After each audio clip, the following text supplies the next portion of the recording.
के महान नाम की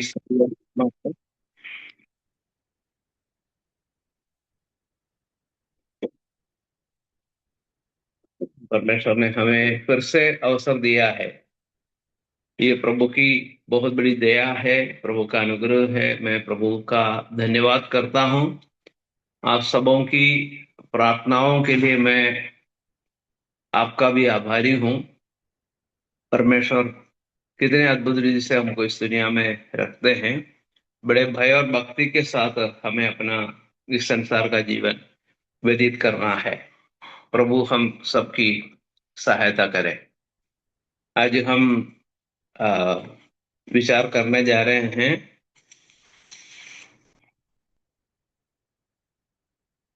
क्या लिखा है? मूर्ति पूजा से भागो। क्या अभी पढ़ने जा रहे हैं? पहला कुरिन्थियों 10 का 14। इस कारण हे मेरे प्यारों, मूर्ति पूजा से बचे रहो।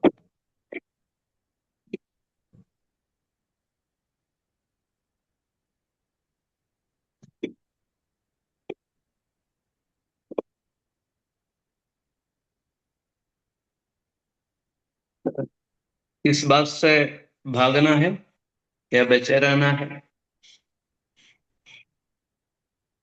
मूर्ति पूजा से बचे रहना है। मूर्ति पूजा से बचे रहो या भागो। ठीक है, कौन कौन से पापों से भागने के लिए हमने सीखा है अभी?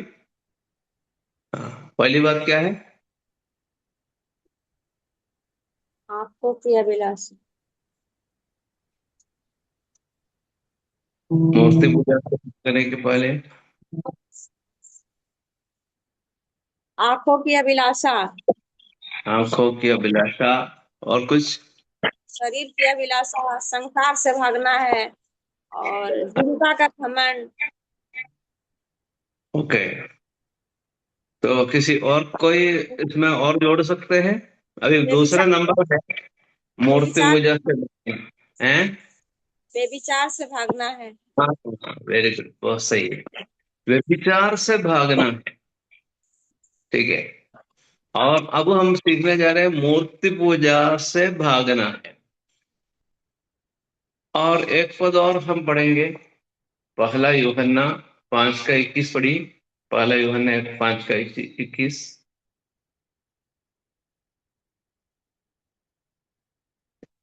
पहला यूहन्ना 5 का 21।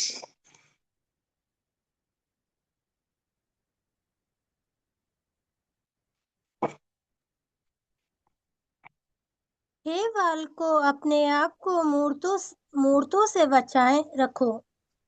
हाँ, धन्यवाद। प्रार्थना करते हैं। हमारे प्रेमी और दयालु पिता परमेश्वर, आपके पवित्र वचन के लिए धन्यवाद।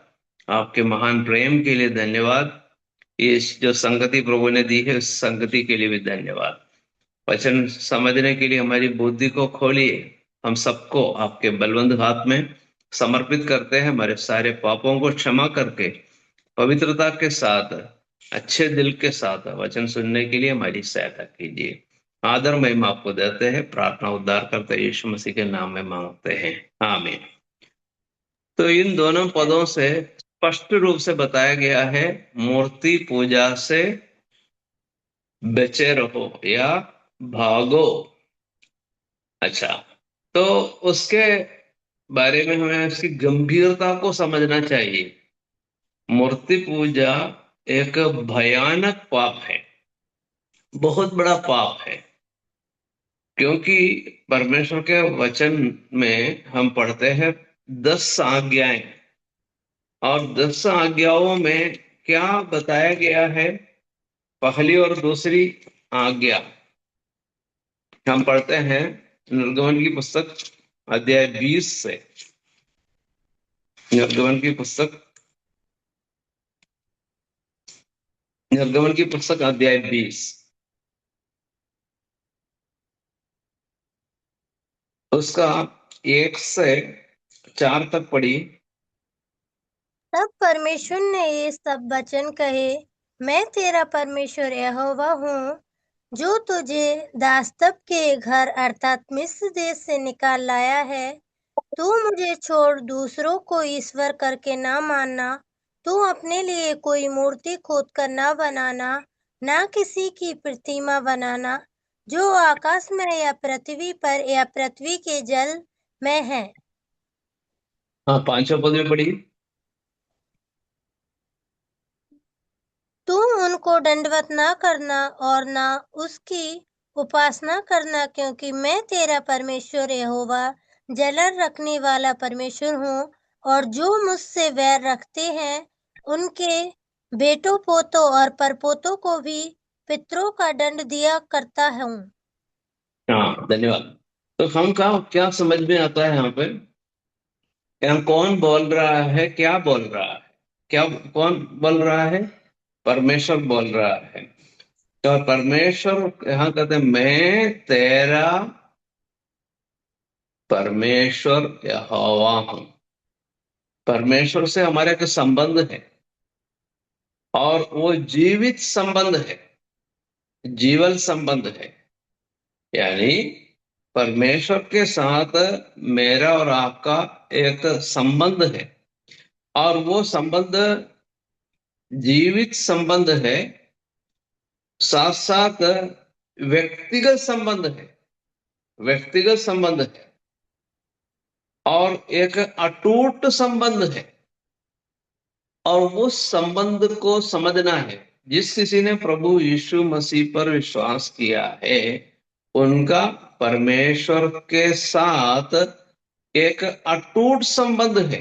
मतलब प्रभु यीशु ने कहा, पुनरुत्थान और जीवन में ही हूं, जो कोई मुझ पर विश्वास करता है वह यदि मर भी जाए, वह यदि मर भी जाए तो भी जिएगा। मतलब एक व्यक्ति के जीव मृत्यु से भी वे संबंध टूटता नहीं है, क्योंकि उसको अनंत जीवन मिला है। इसलिए वो जो संबंध आप अपने मन में रखना, प्रभु के साथ आपका जो संबंध है वो स्थायी संबंध है, अटूट संबंध है, व्यक्तिगत संबंध है, और जीवित संबंध है। ये यहां पर हम पढ़ते हैं, मैं कौन हूं? मैं तेरा परमेश्वर यहोवा हूं। याद रखना। अब प्रभु क्या कहते हैं तीसरे पद में? निर्गमन की पुस्तक 20:3 में हम क्या पढ़ते हैं? तू मुझे छोड़ दूसरे को ईश्वर करके न मान। क्यों? क्योंकि तुम्हें या तुझे दासत्व के घर से अर्थात मिस्र देश से मैंने क्या किया? मैंने छुड़ाया, मिस्र देश से निकाल लाया है, ऐसा लिखा है। यहोवा परमेश्वर क्या करता है? निकाल लाया। कहां से? मिस्र देश से, जहां पर दुख है, पीड़ा है, कष्ट है, दासत्व है, वहां से प्रभु ने बचाया। अब वो परमेश्वर क्या बोलता है? तू मुझे छोड़ दूसरे को ईश्वर करके न मान। तो कौन बोलता है उसका बहुत बड़ा महत्व है, क्या बोलता है उसका भी बड़ा महत्व है। और चौथे और पांचवें पद में हम क्या पढ़ते हैं? दूसरी आज्ञा, तू अपने लिए कोई मूर्ति खोद कर ना बनाना, न किसी की प्रतिमा बनाना जो आकाश में या पृथ्वी पर या पृथ्वी के जल में है। मतलब आकाश में कौन है? सूरज चांद सितारे हैं, और उससे भी ऊंचे आकाश में, उसके भी ऊंचे आकाश में है ना। 3 प्रकार के स्वर्ग के बारे में वचन में बताते हैं। तो एक जो है जहां पक्षी उड़ते हैं, बादल होता है, बादल, बादल के नीचे की जो बात है वो जो है पहला आकाश है। और दूसरे आकाश है सूरज चांद सितारे और बहुत सारे ग्रह, वो दूसरा आकाश है या दूसरा स्वर्ग है। और तीसरा स्वर्ग है जहां परमेश्वर वास करता है, सबसे ऊंचा स्वर्ग है। ऊंचे स्वर्ग, सर्व ऊंचे स्वर्ग। तो उस ऊंचा स्वर्ग में परमेश्वर रहता है, तो इसे परमेश्वर की मूर्ति नहीं बनाना, सूरज चांद सितारों की मूर्ति नहीं बनाना, पशु पक्षियों की भी नहीं बनाना, है ना। इसलिए पक्षी भी उसमें शामिल है। ठीक है, फिर क्या है, फिर क्या लिखा है, आकाश में, पृथ्वी पर। पृथ्वी पर बहुत सारी चीज है, रेंगने वाले जंतु है, पशु है, पक्षी है, मनुष्य है, बहुत सारे, उसके भी मूर्ति नहीं बनाना। फिर क्या लिखा है, जल में, पानी में अलग अलग प्रकार के जीव जंतु है, उसका भी नहीं बना। क्यों, एक एक करके क्यों स्पष्ट करके बताया है, आपको किसी प्रकार की शंका नहीं आना चाहिए, किसी प्रकार का संदेह नहीं है। परमेश्वर के वचन की कई विशेषताओं में एक विशेषता यह है कि बहुत सरल रीति से प्रभु का वचन करता है, सीधी सच्ची बातें बताता है, कि स्पष्ट है। तो मुझे समझ में नहीं आया प्रभु, इसलिए मैंने ऐसा किया, ऐसा कोई नहीं बताने पाए। अरे आपको समझ में आया ना, क्या लिखा है, स्वर्ग की बात बताई, फिर पृथ्वी की बात बताई, जल की बात बताई, तो नहीं करना है ना, नहीं बनाना है। और यहाँ पर लिखा है तो उनको दंडवत न करना। ये सब बनाने के पीछे क्या नहीं होना चाहिए, दंडवत करने के उद्देश्य से नहीं होना चाहिए। ये बात इसे ध्यान देना है। और बनाना किस उद्देश्य से आप बनाते हो, दंडवत करने के उद्देश्य से बनाते हो या ऐसे बनाते हो, याद रखना। ठीक, तो ये बात हमको समझ में आना चाहिए। दंडवत नहीं करना, फिर उनकी उपासना नहीं करना, क्योंकि मैं तेरा परमेश्वर हवा जलन रखने वाला परमेश्वर हूं। परमेश्वर को ये बात अच्छा नहीं लगता, परमेश्वर के सम्मुख ये बात ठीक नहीं है।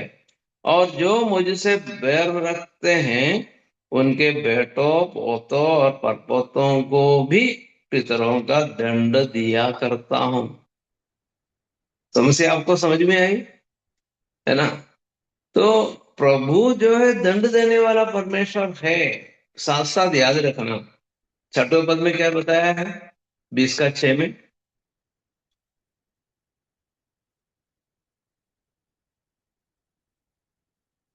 निर्गमन 20 का 6।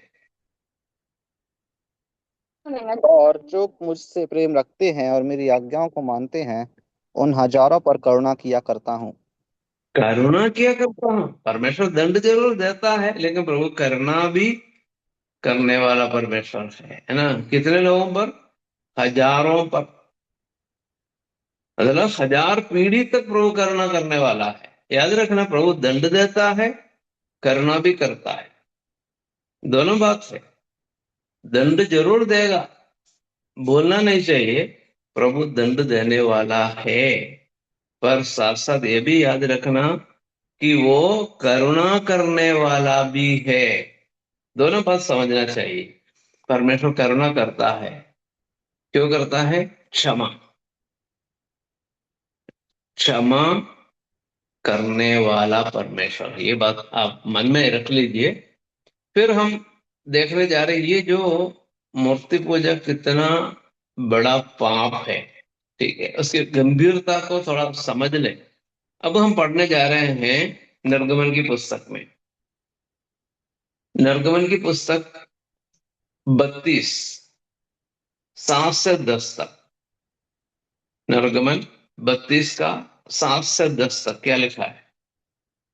तब यहोवा ने मूसा से कहा, नीचे उतर जा, क्योंकि तेरी प्रजा के लोगों ने तू मिस्र देश से निकाल ले आया है, सो बिगड़ गए हैं। और जिस मार्ग पर चलने की आज्ञा मैंने उनको दी थी, उसको झटपट छोड़कर उन्होंने एक बछड़ा डालकर बना लिया। फिर उसको दंडवत किया और उसके लिए बलिदान भी चढ़ाया, और ये कहा है कि हे इसराइलियों, तुम्हारा परमेश्वर जो तुम्हें मिस्र देश से छुड़ा ले आया है, वह यही है। फिर यहोवा ने मूसा से कहा, मैंने इन लोगों को देखा और सुन वे हठीले हैं। अब मुझे मत रोक, मेरा कोप उन पर भड़क उठा है जिससे मैं उन्हें भस्म करूं, परंतु तुझसे एक बड़ी जाति उपजाऊंगा। हाँ, धन्यवाद भाई। देखो, यहाँ आपकी गंभीरता आपको समझना चाहिए। यहाँ पर उन लोगों ने क्या किया, वहां लिखा बिगड़ गए। मतलब मूर्ति पूजा करने वाला व्यक्ति बिगड़ जाता है, सुधरता नहीं है, बिगड़ता है। फिर क्या लिखा है, झटपट छोड़कर उन्होंने एक बछड़ा ढाल कर बना लिया। और झटपट का अर्थ आप समझते हैं, है ना? बहुत जल्दी से, जल्दीबाजी की, सोचा नहीं। अपन जो काम जल्दीबाजी में करते हैं उसके बारे में 2 बार नहीं सोचते। अरे तो ये बात अब मैं बनाने जा रहा हूँ, क्या परमेश्वर को अच्छा लगेगा, नहीं लगेगा? एक बार भी उन्होंने सोचा नहीं, झटपट एकदम मन में विचार आया, ठीक है बनाना है, ठीक है बना लिया, ठीक है। और यहाँ पर फिर हम देखते हैं कि उसके लिए बलिदान भी चढ़ाया। अब बना लिया पहली बार, गलत, फिर बलिदान चढ़ाया। फिर क्या लिखा है, दंडवत किया, बलिदान चढ़ाया, और यह कहा है, हे इसराइलियों, तुम्हारा ईश्वर तो तुम्हें मिस्र से छुड़ा ले आया है, वह यही है। परमेश्वर ने क्या कहा था, मैं कौन हूं? मैं परमेश्वर यहोवा, जो मिस्र से तुम्हें छुड़ा लाया है, बताया था, स्पष्ट से बोला। लेकिन उसी का उल्लंघन वे लोग कर रहे हैं। क्या बोल रहे हैं? ये है, किसने लाया तुम्हें मिस्र देश से? ये लाया, किसने लाया? ये जो सोने की जो मूर्ति है, बछड़ा है, ये लाया, लाया क्या? यानी कितने बड़े भयानक पाप है।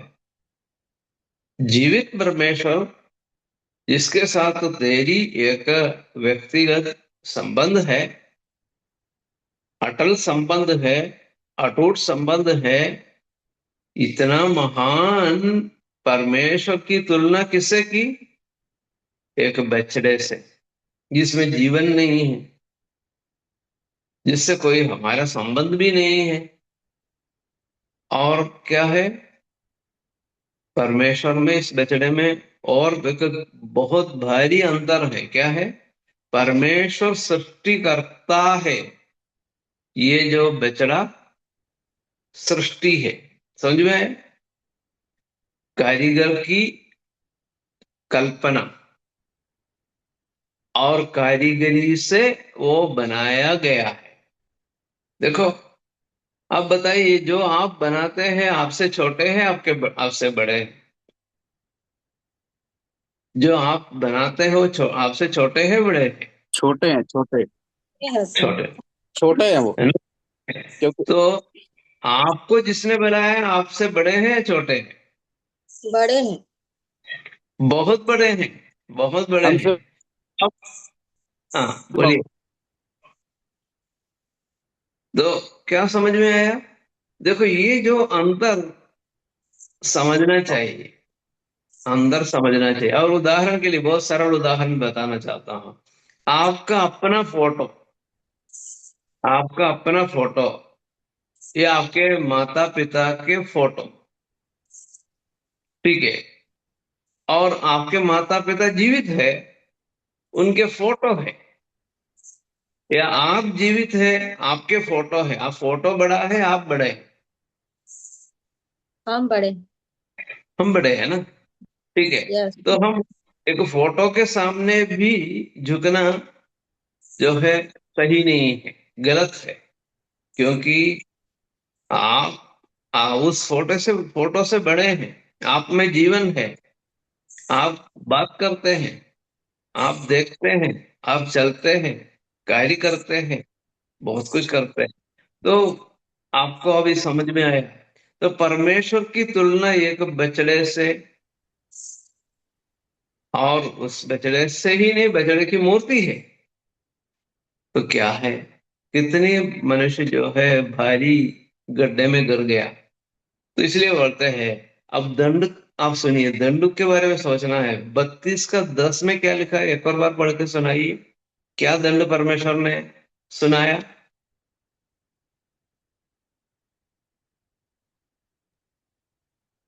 अब मुझे मत रोको, मेरा कोप पुल पर भड़क उठा है, जिससे मैं उन्हें भस्म करूं, परंतु तुझे एक बड़ी जाति उपजाऊं। अच्छा, परमेश्वर क्या बोल रहे हैं, सारे इस्राएलियों को मैं क्या करूंगा, भस्म करूंगा। समझ में आया, एक को मैं बचाऊंगा नहीं, सबको मैं क्या करूंगा, अभी वर्तमान में मैं क्या करूंगा, भस्म करूंगा। जैसे सदोम अमोरा नगरों में जहां पे लूत रहता था, वहां के सभी लोगों को परमेश्वर ने भस्म किया था। तो यहां प्रभु बोलते हैं, मैं भस्म करूंगा, मुझे मत रोक। ये मूसा हमेशा रोकने वाला व्यक्ति था, रोकता था, प्रभु मत कर मत कर ऐसा करके हमेशा रोकता था। तो क्या है, प्रभु कहते हैं मत रोक, मूसा तू मत रोक। फिर क्या करोगे, मैं अब भस्म करूंगा। और प्रभु ने क्या कहा, परंतु तुझसे एक बड़ी जाति बनाऊंगा, केवल तुझी को जीवित रखूंगा, ये बता रहे हैं। तुझी को मैं जीवित रखूंगा, मूसा से कह रहा है कि तुझी को मैं क्या करूंगा, जीवित रखूंगा। अब समझ में आई है ना, भारी दंड, है ना, भारी दंड आने वाले हैं, आने वाले हैं। ठीक है, ओके। तो आप देख लेना, लेकिन परमेश्वर ने क्या किया, तो पहले अपन ने विचार किया परमेश्वर दंड जरूर देता है, फिर क्या भी करता है, करुणा। क्या करता है, करुणा। परमेश्वर बड़ा दयावंत है, इसलिए प्रभु ने क्या किया, पढ़िए अभी 32 का 28 पढ़िए, 32 का 28, निर्गमन 32 का 28। मूसा मूसा के के इस वचन के अनुसार अनुसार इब्राहिम ने किया, और उस दिन ही 30,000 के लगभग लोग मारे गए। अच्छा, कितने लोग, प्रभु ने कहा सबको मैं मार डालूंगा, बताया ना, सबको मैं भस्म करूंगा, लेकिन सबको भस्म नहीं किया। कितने लोग मारे गए, केवल 30,000। 3,000 लोग मारे गए। अच्छा, परमेश्वर करना, करुणा निधान है ना, प्रभु बहुत करुणा करते हैं। तुरंत परमेश्वर ने भस्म नहीं किया, जरूर कहा था मेरा दंड ये है। दंड क्या है, भस्म करना। मूर्ति पूजा करने वालों को परमेश्वर क्या करता है, भस्म करता है।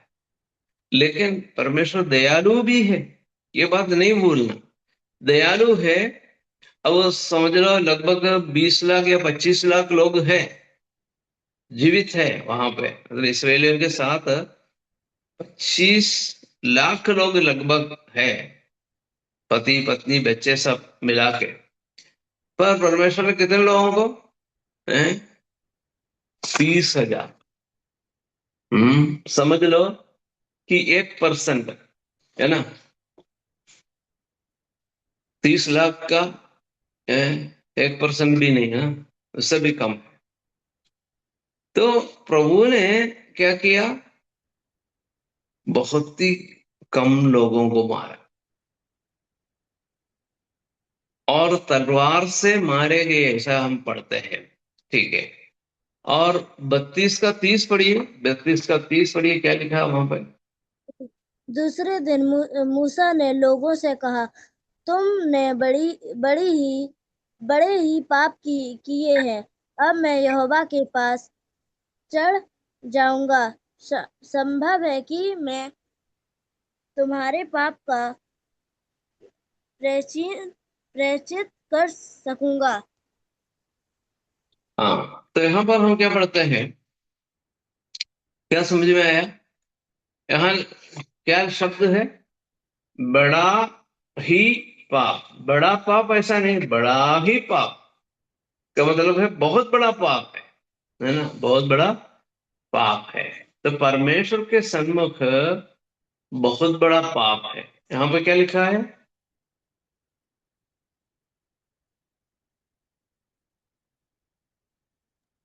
बड़े पाप क्या का लिखा? बड़ा दंड है।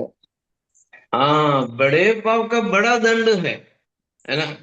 कौन सा दंड है? भस्म करना। लेकिन परमेश्वर ने क्या किया? भस्म करने के स्थान पर क्या किया? मुश्किल से 3,000 लोगों को मारा, बाकी सब बच गए। अच्छा, यहाँ पर एक और बात उस पद में हम देखते हैं। क्या देखते हैं उसका? हमने अभी जो पद पढ़ा है 20 का 32 का 20 में 30 में क्या है? अब मैं यहोवा के पास चढ़ जाऊंगा। कौन जाएगा? मूसा जाएगा। ठीक है। क्या बोल रहे हैं? संभव है। कौन सी बात संभव है? मैं तुम्हारे पाप का प्रायश्चित कर सकूं। हाँ, चांस प्रभु फिर दे रहे हैं, अवसर दे रहे हैं, पापों की क्षमा का एक अवसर। अब तुमने पाप किए, लेकिन अब कोई चांस नहीं, कौन सी कोई भी जो है अवसर नहीं है। अभी कुछ नहीं होता है ना। कई बार लोग ऐसा करते हैं ना, डॉक्टर लोगों के पास आप जाते हैं, आखिरी समय बोलते हैं अरे तो कुछ नहीं कर सकता, अभी जो कुछ करना था कर लिया, हाथ ऊंचा करते हैं, नहीं कर पाएंगे। लेकिन परमेश्वर के पास ऐसा नहीं। पाप नहीं करना है, पाप करेगा तो दंड मिलेगा, पक्की बात। लेकिन परमेश्वर करुणामय है, इसलिए क्या करता है? संभव है। कौन सी बात? पापों की प्रायश्चित। प्रायश्चित का एक अवसर है, बचने का अवसर है। क्रूस की ओर देखो, प्रभु यीशु मसीह क्रूस पर मरा। पापों की क्षमा संभव है। क्रूस पर से यीशु मसीह ने प्रार्थना की, पिता इन्हें क्षमा कर। क्या बोला? पिता इन्हें क्षमा कर, क्योंकि जानते नहीं कि क्या कर रहे हैं। क्षमा मिली नहीं मिली? प्रभु यीशु मसीह क्षमा देता है कि नहीं देता? देता है। क्रूस पर से प्रभु यीशु ने इस बात को कहा, ठीक है, इन्हें क्षमा कर। और क्रूस पर जब मर रहे थे, दोनों पक्ष में, आजू बाजू में दो डाकू भी थे। दोनों डाकुओं को प्रभु यीशु मसीह क्षमा देना चाहता था, लेकिन एक ने क्षमा मांगी, दूसरे ने क्षमा नहीं मांगी। अंतर ये है, एक ने क्षमा मांगी, उसको प्रभु ने क्या दिया? क्षमा। क्षमा दी नहीं दी? क्षमा दी। प्रभु ने क्या बताया? आज ही तू मेरे साथ स्वर्गलोक में होगा। आज, कल नहीं, आज ही तू मेरे साथ स्वर्गलोक में होगा। अब ये दोनों डाकू यीशु मसीह के विरुद्ध में बोल रहे थे, तो प्रभु ने भस्म किया क्या? नहीं किया। यीशु मसीह के क्रूस के चारों ओर जो लोग खड़े थे, अच्छे लोग थे क्या? नहीं। वे लोग जो है प्रभु यीशु मसीह के विरुद्ध में बोलने वाले, क्रूस पर चढ़ाने वाले, प्रभु यीशु मसीह के विरुद्ध में आक्रोश करने वाले बहुत ही बेकार लोग थे। यीशु मसीह के मुंह पर थूका उन्होंने, गाली बकी, कष्ट दिया, परेशान किया। तो ऐसे लोगों को क्या दंड देना चाहिए? पिता परमेश्वर के प्रिय पुत्र को ये कष्ट दिया, और साधारण किसी व्यक्ति को नहीं। परमेश्वर कहता है ये मेरा प्रिय पुत्र है, जिससे मैं अत्यंत प्रसन्न हूं। उसी को लोगों ने इतना कष्ट दिया। यीशु मसीह ने कभी पाप नहीं किया, किसी की बुराई नहीं की, किसी को कष्ट नहीं दिया। ऐसे व्यक्ति को जब कष्ट देता है, क्या स्वर्ग परमेश्वर जो है चुपचाप रहा? प्रभु यीशु मसीह भी चुपचाप रहा? कैसे हो सकता है? इतना भारी कष्ट पहुंचाया तो दंड देना चाहिए ना, दंड नहीं दिया। क्षमा, प्रभु ने कहा एक और अवसर मैं देता हूं, पापों की क्षमा का अवसर है। प्रभु यीशु मसीह की क्रूस की मृत्यु जो है क्षमा का एक क्या है, वर्णन करता है। ये है क्षमा, परमेश्वर पापों की क्षमा करता है। देखो, इस भयानक पाप के बारे में हम कुछ बातें और विचार करेंगे। दूसरी बात, निर्गमन 10:7 पढ़िए।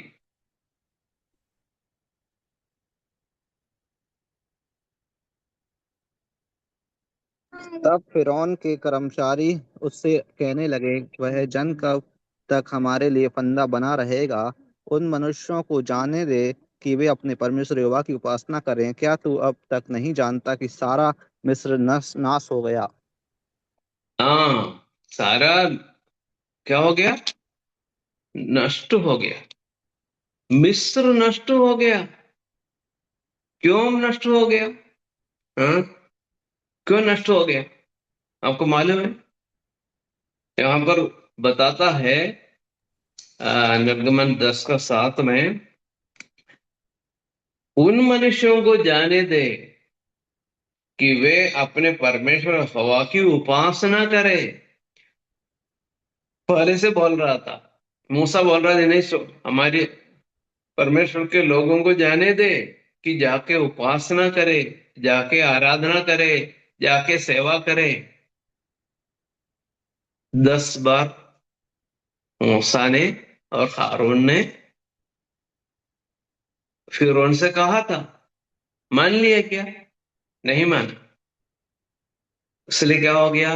विपत्ति, उनके ऊपर अलग अलग प्रकार की विपत्तियां भेजी परमेश्वर ने। और इस प्रकार जो है मिस्र जो है तहस नहस हो गए, नष्ट हो गए। भोजन की वस्तु नहीं है, सब नष्ट हो गए। और बहुत बुरी स्थिति में आ गए। बहुत सारे लोग मर भी गए, बहुत सारे लोग मर गए, और साधन सामग्री नष्ट हो गई, घर नष्ट हो गए, है ना? तो क्या है, थोड़ा सा बचा है, कुछ लोग बचे, बाकी सब लोग जो है खत्म हो गए। तो क्या है, क्यों, किस कारण से हुआ? रोक दिया।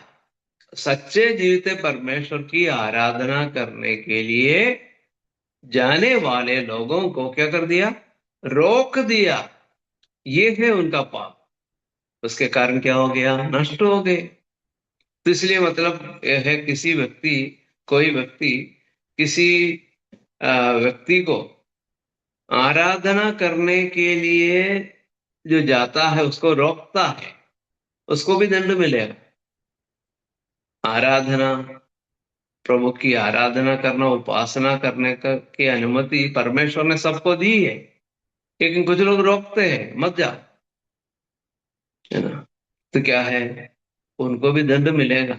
लेकिन हम दंड क्यों नहीं दे रहे हैं? प्रभु क्षमा करता है, दया करता है, सोचता है कि वो कभी ना कभी विश्वास में आएगा। शाऊल ने, जो प्रेरित पौलुस बन गया, क्या किया? लोगों को रोका, लोगों को मारा, पीटा, बंदी गृह में डाला, मार डाला। ऐसा व्यक्ति था। लेकिन परमेश्वर ने क्या किया? दया, दया करके बाद में शाऊल को प्रभु पर विश्वास करके पौलुस बनने का अवसर दिया। ठीक है? तो इसलिए पाप जो है करने से नष्ट हो जाते हैं। पाप करने से क्या होता है? नष्ट हो जाते हैं। अब पढ़िए, निर्गमन से ही पढ़िए, 14 का 28 पढ़िए, 14 का 28, निर्गमन 14 का 28 क्या हो गया वहां पे? तूफान के पलटे से जितने रथ और सवार इस्राएलियों के पीछे समुद्र में आए थे वे सब वरन फिरौन की सारी सेना उसमें डूब गई और उसमें से एक भी ना बची। अच्छा, यहां पर क्या लिखा है? एक भी ना बचा, एक भी ना बचा। इसका मतलब क्या है? फिरौन पानी में डूब के मार गया। फिरौन की सेना, रथ, रथ सवार और घोड़े, सब सब मर गए। यहां पे लिखा है एक भी नहीं न बचा। देखो, तो पाप जो है बहुत ही भारी है, और विशेषकर मूर्ति पूजा के बारे में हम विचार कर रहे हैं, वो भारी पाप है। लेकिन परमेश्वर दयावंत है, इसलिए कुछ भी कर सकते हैं ऐसा नहीं, दंड मिलेगा। परमेश्वर बचाना चाहते हैं।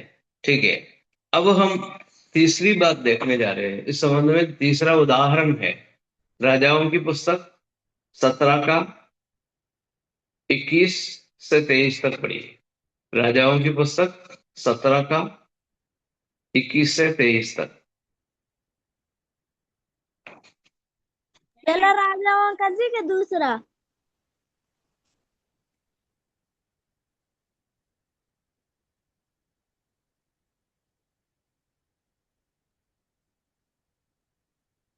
दूसरा राजा 17 का 21 से 23।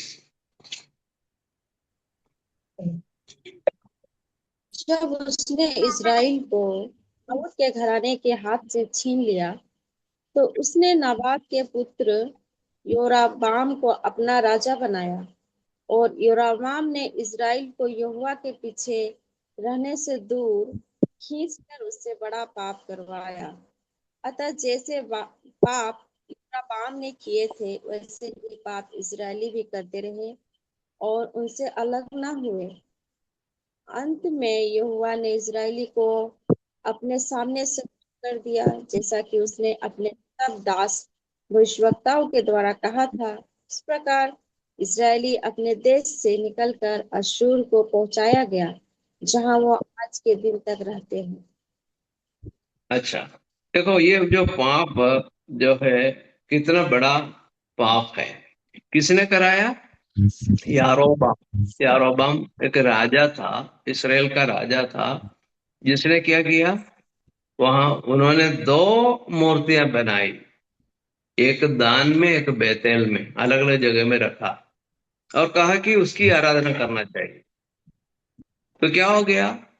सारे इसराइल के लोग ये पाप करने लगे। सारे इसराइल के लोग पाप करने लगे, और लिखा है आज तक वो करते, आज का दिन तक रहता है।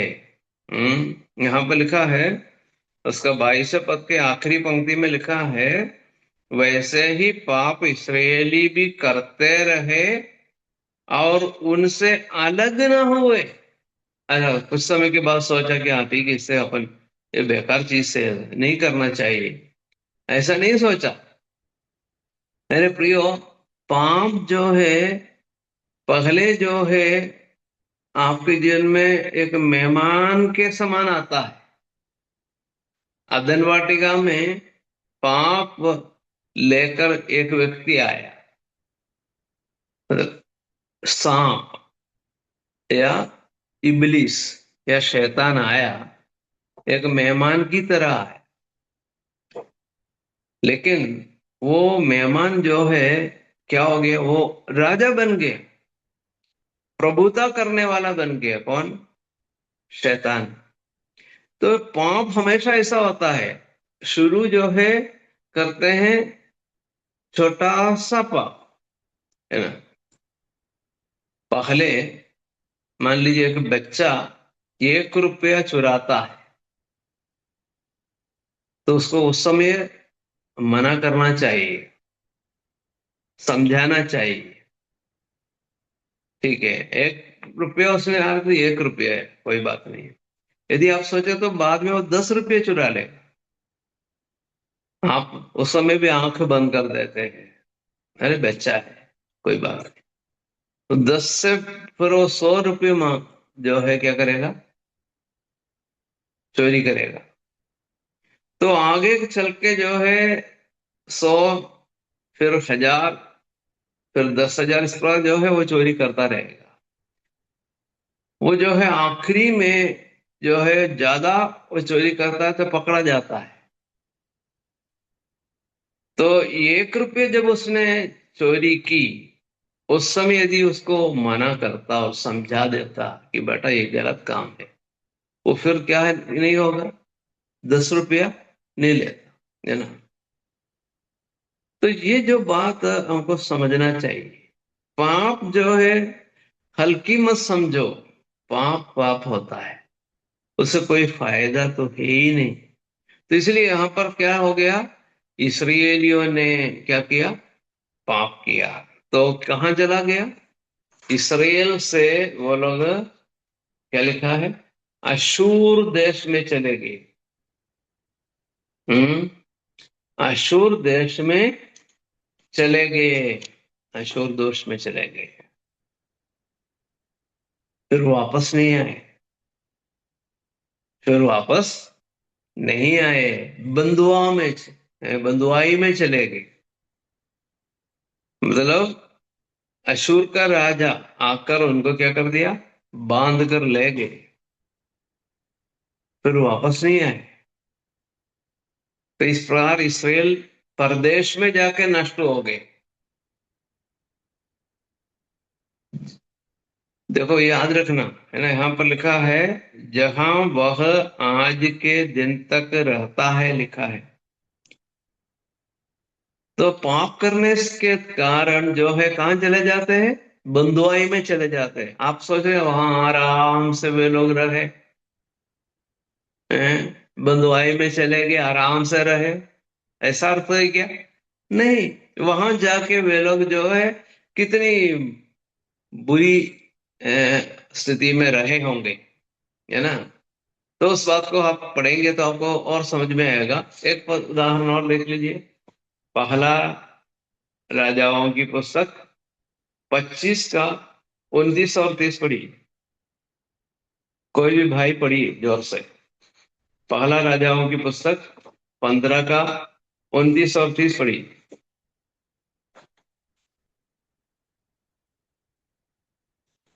देख, मैं तेरे पास चांदी सोने की भेंट भेजता हूँ, इसलिए आ इसराइल के राजा बासा के साथ ही अपनी वाचा को टाल दे कि वह मेरे पास से चला जाए।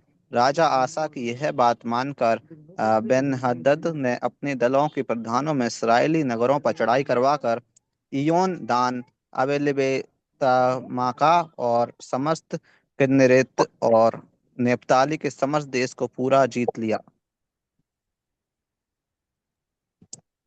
और राजा होते राजा ही बासा ने यारोबाम के समस्त घराने को मार डाला। उसने यारोबाम के वंश को यहाँ तक नष्ट किया कि एक भी जीवित न रहा। यह सब यहोवा के उस वचन के अनुसार हुआ जो उसने अपने दास सीलोवासी अहिय्याह से कहलवाया था। यह इस कारण हुआ कि यारोबाम ने स्वयं पाप किए और इसराइल से भी करवाए थे, और उसने इसराइल के परमेश्वर यहोवा को क्रोधित किया था। अच्छा, तो इसराइल के राजा यारोबाम ने क्या किया, पहले हमने विचार किया, लेकिन यहाँ पर क्या बताया गया है, यारोबाम का बेटा नादाब, यहाँ नादाब का शब्द यहाँ पे नहीं, आप बाइबल पढ़ के देखें तो नादाब के बारे में लिखा, उसका बेटा राजा हो गया। मतलब यारोबाम मर गया, यारोबाम के मरने के बाद उसका बेटा नादाब राजा बन गया। राजा बनने के बाद जो है बादशाह नामक एक राजा आया, जिसके बारे में हमने यहाँ पर पढ़ लिया। बादशाह ने सबसे क्या पहले क्या किया मालूम है, यारोबाम के सारे घराने को खत्म कर दिया, एक भी नहीं बचा। यहाँ लिखा है एक भी जीवित ना रहा, भारी दंड। यारोबाम ने क्या किया था? तीसरे पद में लिखा है, यह इस कारण हुआ कि यारोबाम ने स्वयं क्या किया? पाप किए। फिर क्या किया? इसराइल से भी करवाए करवाए थे। उसने इसराइल के परमेश्वर यहोवा को क्रोधित किया था। स्वयं पाप किया, दूसरों से पाप करवाया। किसने? यारोबाम राजा ने। परमेश्वर का क्रोध उनके ऊपर आया, परमेश्वर ने उनको नष्ट किया, उनके परिवार वालों को नष्ट किया, एक भी नहीं बचा, लिखा है। तो ये जो पाप जो है, कितना भारी पाप है, ये आपको समझ में आएगा। अब हम एक और उदाहरण जल्दी पढ़ के देख लेते हैं। अब यिर्मयाह की पुस्तक में जाएंगे। यिर्मयाह 52:27। यिर्मयाह 52:27। तब बाबुल बाबेल के के राजा राजा ने उन्हें हमात देश के रिबला में ऐसा मारा कि वे मर गए। इस प्रकार यहूदी अपने देश से बंधुए होकर चले गए। अच्छा, इसराइली जो है अशूर चले गए, यहूदी कहां चले गए? लिखा है बेबीलोन में। ठीक है, इसराइली अशूर में चले गए, यहूदी बेबीलोन में चले गए, बेबीलोन में चले गए। अच्छा, तो एक और भाग हम पढ़ेंगे, भजन संहिता 106 का 35 से 37 तक, 40 से 42 तक। भजन संहिता 106। कितने से कितने अंकल जी? वरन उन्हीं जातियों से हिल मिल गए और उनके व्यवहारों को सीख लिया और उनकी मूर्तियों की पूजा करने लगे और वे उनके लिए फंदा बन गईं। वरन उन्होंने अपने बेटे बेटियों को पिशाचों के लिए बलिदान किया। 40 से 42 हाँ, तक। तब यहोवा का क्रोध अपनी प्रजा पर भड़का और उसको अपने निज भाग से घृणा आई।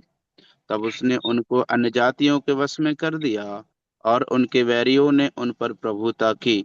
उनके शत्रुओं ने उन पर अत्याचार किया और वे उनके हाथों तले दब गए। अच्छी बात है। देखो यहां पर हम क्या पढ़ते हैं?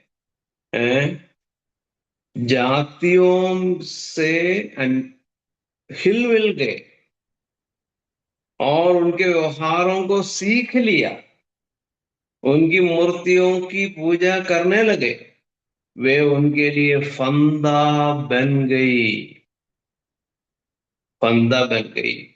उन्होंने अपने बेटे बेटियों को पिशाचों के लिए, पिशाचों मतलब शैतान के लिए, शैतान के लिए बलिदान किया।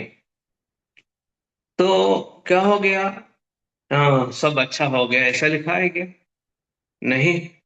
यहाँ पर लिखा है 40 और 41 में, फिर आगे लिखा है 41वें पद में, तब उसने उनको अन्य जातियों के वश में कर दिया।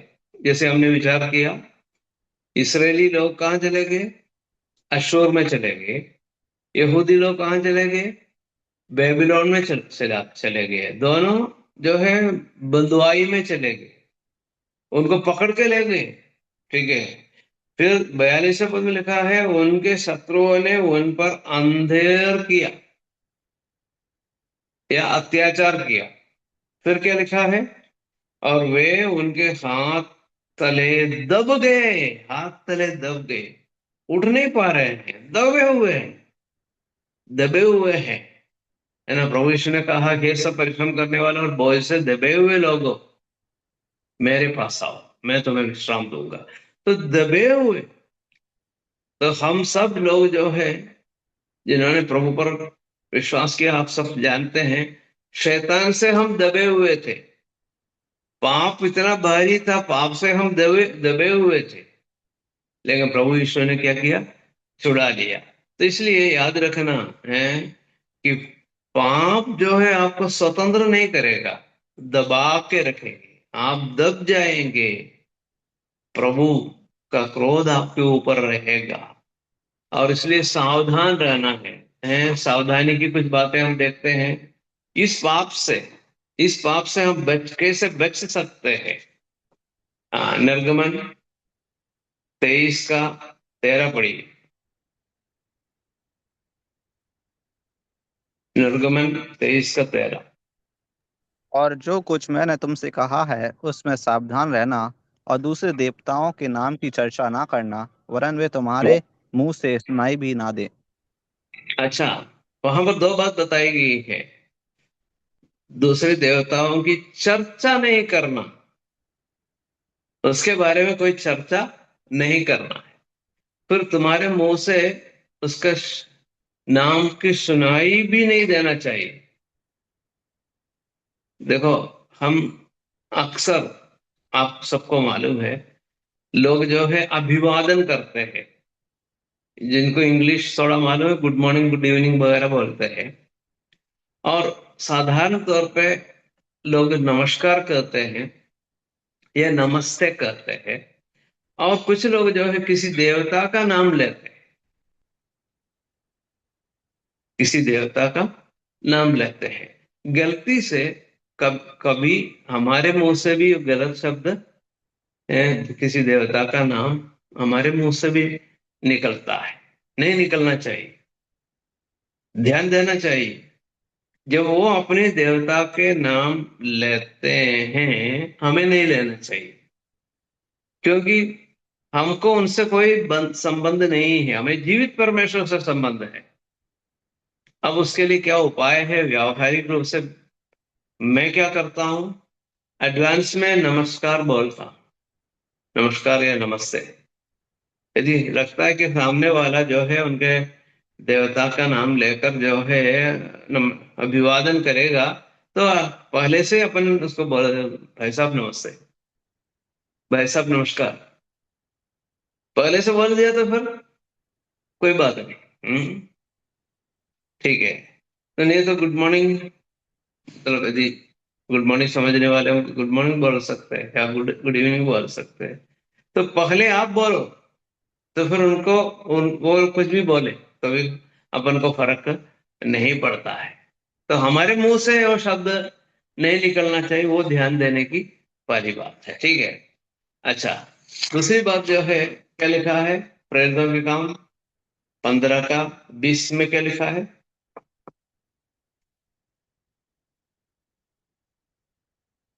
प्रेरितों 15 का 20।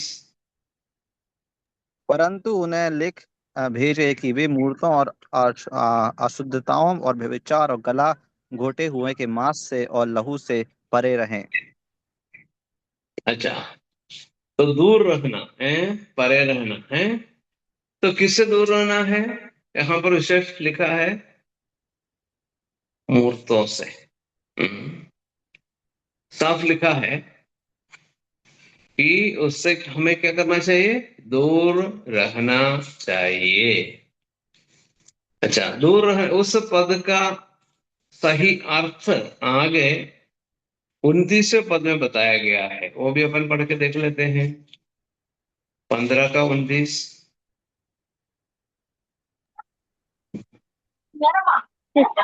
तब तब जब उन्होंने उसके विषय में लिखी हुई सब बातें पूरी की तो उसे क्रूस पर से उतारकर कब्र में रखा। इसलिए मेरा विचार यह है कि अन्यजातियों में से जो लोग परमेश्वर की ओर फिरते हैं, हम उन्हें दुख ना दें। 29 पढ़ रहे हैं 15 का। कि तुम मूर्तों कि की तुम बलि किए हुए से और लहू से अपने और गला घोटे हुओं के मांस से और व्यभिचार से परे रहो। इनसे परे रहो तो तुम्हारा भला होगा, आगे शुभ, आगे अच्छा। आगे शुभ है ना। तो क्या है यहाँ पर लिखा है कि तुम मूर्तों पर बलि किए हुओं से, खास 3-4 बातें बताई गई है। किससे दूर रहना है? मूर्तों की अशुद्धताओं से, 15 का 20 में और 15 का 29 में कौन सा प्रयोग है? मूर्तों पर बलि किए हुओं से दूर रखना है, दूर रखना है। ठीक है, तो क्या समझ में आया? दूर रहना है। एक पद और पढ़ेंगे तो आपको समझ में आएगा। पहला कुरिन्थियों 10 का 21 से 22 तक पढ़िए। तुम प्रभु के कटोरे और दुष्टात्माओं के कटोरे दोनों में से नहीं पी सकते। तुम प्रभु की मेज और दुष्टात्माओं की मेज दोनों में सहभागी नहीं हो सकते। क्या हम प्रभु हाँ, को क्रोध दिलाते हैं? क्या हम उससे शक्तिमान हैं? ठीक है, आपको समझ में आया है ना? हमें दूर रहना है, मतलब जो है किसी भी प्रकार जो है उससे हमारा कोई संबंध नहीं है, किसी प्रकार नहीं है। हमको जीवित परमेश्वर से संबंध है, और जीवित परमेश्वर की मेज है, जीवित परमेश्वर का कटोरा है, उसमें से भाग लेना है। और जो है दुष्टात्माओं के कटोरों से और दुष्टात्माओं की मेज से जो है हम साझी नहीं हो सकते हैं, लिखा है। तो याद रखना है कौन सी चीज हमको हमारे लिए अनुमति है, कौन सी चीज की हमारी अनुमति नहीं है। तो ये बात याद रखने की आवश्यकता है। प्रभु हमारी मदद करे कि हम जो है सच्चे जीवित परमेश्वर की आराधना करें, जीवित परमेश्वर की, जिससे हमारा संबंध है, उससे हमें उसके उसके साथ हमारी उपासना होनी चाहिए, उसकी हमारी आराधना होनी चाहिए, उसके लिए हमें समर्पित होने चाहिए। बाकी अन्य बातों से हमें समर्पित नहीं होना चाहिए, और उससे दूर रहने के लिए प्रभु के वचन से कहा गया है। तो दूर रहेंगे तो शुभ है, लिखा है, दूर रहेंगे तो शुभ है। यदि आप समझौता करेंगे तो शुभ नहीं है, है ना? शद्रक मेशक अबेदनगो 3 जवानों से क्या कहा था, और उन्होंने कैसा काम किया था, है ना? झुकने को तैयार नहीं था, और आग की झील, आग के जो कुंड में डाल दिया, तो भी परमेश्वर ने उनको वहां से बचा लिया। ऐसा हम पढ़ते हैं, आग में डाल देंगे तो भी वहां से बचाने वाला है जीवित परमेश्वर। इसलिए हमें इसके लिए बड़ी प्रार्थना करने की आवश्यकता है, प्रभु का भय मानने की आवश्यकता है, प्रभु की इच्छा के अनुसार हमें चलने की आवश्यकता है। प्रभु इन वचनों को समझने के लिए हमारी सहायता करे। जो खतरा या जो सावधानी जहां पर बरतनी चाहिए, उसमें प्रभु हमारी मदद करे। भय और भक्ति के साथ हम अपना शेष जीवन व्यतीत करें। प्रभु इन वचनों के द्वारा हमें आशीष दे। परमेश्वर के धन्य नाम की स्तुति और महिमा हमेशा हमेशा होती रहे। आमीन।